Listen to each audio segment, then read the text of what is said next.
Lama honorer. 21 tahun. Penantian panjang para tenaga honorer di Kabupaten Ciamis akhirnya terbayar dengan status baru sebagai pegawai pemerintah dengan perjanjian kerja atau PPPK paruh waktu.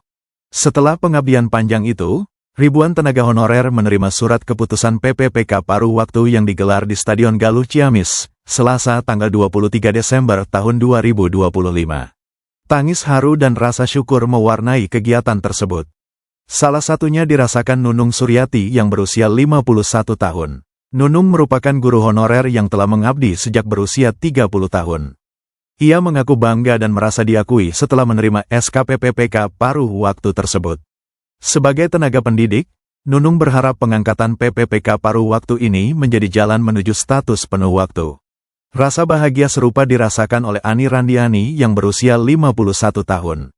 Ani bekerja di kantor Kelurahan Ciamis sekaligus Ketua Forum Honorer Kabupaten Ciamis yang mengaku baru pertama kali menerima SK setelah 32 tahun mengabdi sebagai tenaga honorer.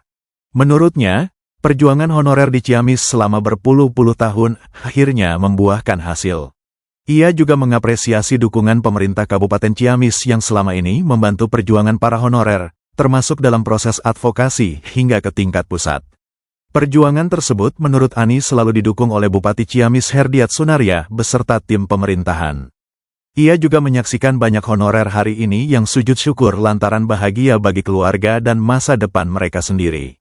Meski telah menerima SK PPPK paruh waktu, Ani menegaskan perjuangan belum berakhir. Ia berharap status paruh waktu ini dapat ditingkatkan menjadi penuh waktu dalam 1 hingga 2 tahun ke depan. Penyerahan SK PPPK paruh waktu ini diikuti sebanyak 3.554 peserta dari berbagai sektor. Momentum tersebut menjadi tonggak penting bagi para honorer yang telah mengabdi puluhan tahun di Kabupaten Ciamis. Tangis haru juga mewarnai momen tersebut, saling memeluk teman seperjuangan juga tak luput terjadi. Kemudian, momen paling bersejarah setelah prosesi penyerahan SK selesai. Beberapa PPPK paruh waktu bersama Bupati Ciamis dan unsur Forkopimda melepas balon udara yang bertuliskan honorer. Hal itu menjadi simbol status baru. Mereka bukan lagi tenaga honorer dan tanggung jawab yang baru menanti sekaligus menjadi momen untuk terus meningkatkan kinerja dalam melayani masyarakat Kabupaten Ciamis. SK ya, gimana? Bahagia, bangga, dan terima kasih kepada khususnya Bapak Bupati Ciamis ya, yang sekarang sudah memberikan SK hari ini di Stadion Galuh. Merasa diakui ya. Berapa penunjukan lama? Honorer. 21 tahun. Rencananya setelah ini gimana nih? Setelah dapat garis. Sebagai apa berarti, Bu? Mudah-mudahan diangkat langsung menjadi Penuh waktu. itu harapan kami dari Ibu ini berarti sebagai guru atau sebagai guru sekarang ngajar di mana, Bu? SD Negeri 7. Harapannya ke depan, Bu, Saya ingin diangkat menjadi P3K penuh waktu. Tidak hanya saya juga secepatnya. Bu Ani, nih gimana nih bisa diceritain nggak selama 22 tahun nih baru sekarang? 32 tahun. Sekarang baru dapat SK nih, seperti apa Bu Ani perasaannya? Alhamdulillah untuk penerimaan SK paruh waktu, meskipun paruh waktu ya istilahnya, tapi ASN. Perjuangan kami selama berpuluh-puluh tahun alhamdulillah membuahkan hasil. Karena mungkin Pak Bupati, Pak Ketua Dewan menyupport kami gitu untuk segala kebutuhan, baik akomodasi ke Jakarta kemana untuk perjuangan tetap Pak Bupati dan tim pemerintahan yang menyupport kami. Ucapan terima kasih juga kepada setiap semua honorer yang tadinya sekarang jadi P3K, mungkin setelah berhasil sujud syukur alhamdulillah buat keluarga, buat segala macamnya begitu Pak. Bu sekarang paruh waktunya di mana nih Bu? Alhamdulillah paruh waktu nanti 1 tahun 2 tahun mudah-mudahan bisa jadi penuh waktu ya Pak. Masih di kelurahan? Masih di Kelurahan Ciamis. Oke, siap. Bu Ani, dulu tuh sebagai ketua. Ketua Honorer Kabupaten Ciamis. Sekarang udah lepas Pak? Enggak. Ya belum. Masih belum sampai penuh waktu waktu masih berjuang. Siap. Non Wani. Ya, masih berjuang. 2. Eno, jabatan Operator Layanan Operasional Unit Kerja Sekretariat. 6. Tintin Suwarni SH, jabatan Penata Layanan Operasional Unit. 4. Yati Kusmiati SPDI, Penata Layanan Operasional DP2KB P3A. 13. Eli Sriheni SPD, jabatan Guru Ahli Pertama Unit Kerja Dinas Pendidikan. Indah Mustika SPD, Guru Ahli Pertama Unit Kerja Dinas. Dik Sodikin SPDI, Guru Ahli Pertama Unit Kerja Dinas Pendidikan.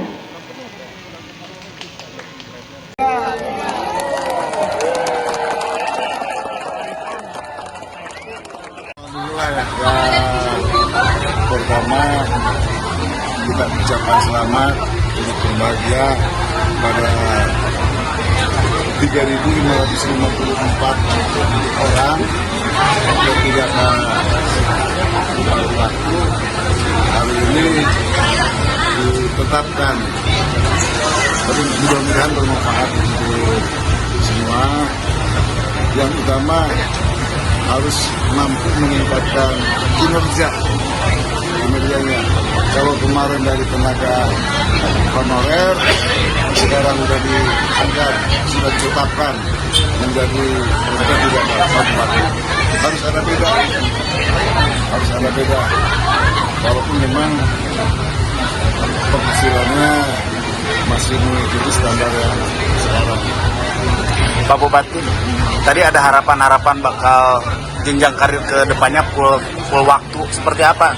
Kita ikuti aturan dari pemerintah pusat, karena ini juga kan diatur oleh pemerintah pusat.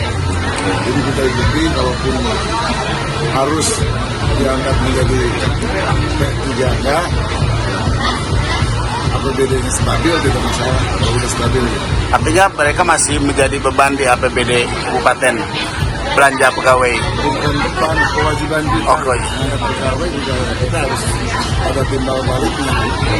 Jadi tidak menjadi beban, tapi sebagai kontribusi mereka terhadap masyarakat, ya kita juga wajib memberikan upah yang layak. Mudah-mudahan aja cepat stabil APBD ini. Amin. Masih ada honorer nggak tuh? Bisa ada. Kali ini yang kemarin ikut testing CPNS juga diangkat menjadi P3K paruh waktu. Masih banyak,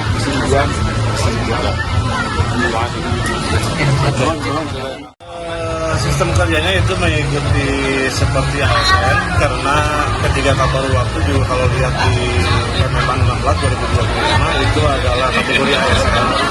Nah, secara detail nanti diatur dalam perjanjian kerja, kontrak kerja. Ya, kebetulan di Ciamis karena berbagai pertimbangan, termasuk juga ketersediaan anggaran, jadi kontrak kerja mereka yang dilantik hari ini, P3K yang dilantik hari ini atau diserahkan SK-nya hari ini, kontrak kerjanya mulai 1 Januari 2026 sampai dengan 31 Desember 2026.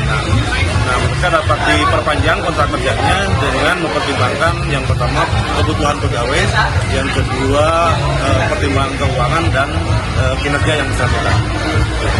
Iya, seperti PNS ada definitif kerja. Penempatannya sesuai dengan formasi kebutuhan. Ya. Kalau di tempat yang sekarang beliau mengajar sebagai tenaga non ASN atau bekerja sebagai tenaga non ASN, di situ terdapat kekosongan, mayoritas mereka ditempatkan di tempat kerja yang sama. Jadi untuk kontraknya diperbarui setiap 1 tahun sekali, Pak? Perbaruan setiap 1 tahun sekali, karena kontraknya itu bunyi di Permen 16-nya, nomor 2025 itu, kontraknya selama 1 tahun dan dapat diperpanjang. Yang diserahkan hari ini dari dinas mana? Semua OPD ada ya, termasuk di kecamatan juga, semua kecamatan ada, di kelurahan ada, puskesmas sampai 37 puskesmas juga ada, karena mereka kebanyakan tersebar ya semua OPD. Pak, waktu kerja mereka itu dalam 1 hari itu berapa jam? Nah, ini yang menjadi kemarin juga sempat menjadi perbincangan, karena nomenklaturnya P3K paruh waktu seolah-olah bekerjanya paruh waktu, padahal tidak seperti itu. Ya. Pengertian dan pengaturan mengenai P3K paruh waktu tidak bisa diinterpretasikan sendiri, tapi kalau ada ketentuan yang mengatur, ya ada Permenpan 16/2025 seperti yang disebutkan. Jam kerjanya biasa, target kerjanya juga nanti disepakati antara yang bersangkutan dengan kepala unit kerjanya, dengan kepala SKPD-nya, dan dicatatkan di dalam perjanjian kerja nanti. Pak, kira-kira yang membedakan antara paruh waktu sama Nah, paruh waktu ini memang sedikit berbeda, tidak muncul di Undang-Undang 20/2023, tidak muncul juga di PP 49 tahun 2018, tapi muncul di ketentuan pemerintah Kemenpan atau Kemenpan 16/2025 tadi. Nah, memang perbedaannya mengenai hak dan kewajiban sebetulnya. Haknya kalau lihat di Kemenpan 16/2025 tadi, ada hak kewajiban yang memang dicantumkan dalam kontrak yang terkait dengan masuk kerja, terus juga disiplin yang bersangkutan, termasuk gaji yang bersangkutan. Di Kemenpan itu pilihannya dua, ya. Yang pertama sesuai dengan kemampuan keuangan daerah dan sesuai dengan penghasilan yang diterima oleh yang bersangkutan pada saat yang bersangkutan melaksanakan tugas sebagai tenaga non-ASN. Yang kedua berdasarkan UMK, ya. Tapi karena memang beberapa daerah juga termasuk Ciamis, kondisi APBD-nya mungkin belum bisa untuk mengalokasikan sesuai dengan UMK, gitu. Kita masih berpatokan pada Kemenpan 16/2025 tadi memilih opsi sesuai dengan penghasilan yang diterima pada saat itu. Ya, dan semuanya tercover dalam APBD, ya, baik guru, kesehatan ataupun tenaga teknis, APBD sudah mengalokasikan. ada perbedaan antara jam sama beban kerja di paruh waktu? Secara detail tidak diatur dalam Kemenpan, tapi nanti dibunyikan dalam kontrak kerja yang bersangkutan. Untuk jaminan kerjanya seperti BPJS dan lain-lain itu sudah di-cover. Sudah untuk jaminan kesehatan, terus juga jaminan kesejahteraan itu di-cover. Ketenaga kerjaan di-cover dalam APBD, sudah teralokasikan di luar gaji yang bersangkutan. boleh nyambi atau tidak, Pak?